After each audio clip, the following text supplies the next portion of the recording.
Bilang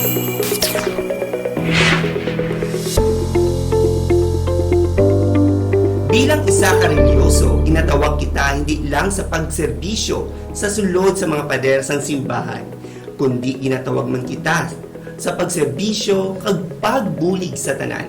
Sa karon nga adlaw aton pagaistoryahan ang nahanungod sa first aid essential sang St. Paul Safety Tips. Sa sini nga video aton kapatpaton ang mga basic first aid kung paano makabulig sa pagsalbar sang kabuhi kapag isa sa aton nga mga utod maga-dehydrate.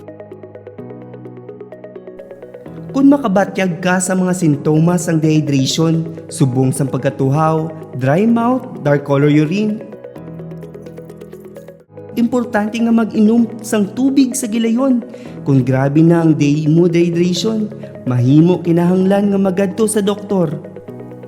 Sa tapos nga malikawan mo na ang dehydration, importante nga padayon nga mag-inom sang bastante nga tubig.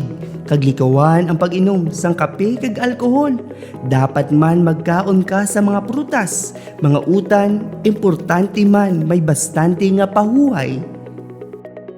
Mahimo malikawan ang dehydration paagi sa pagsunod sa husto nga proseso.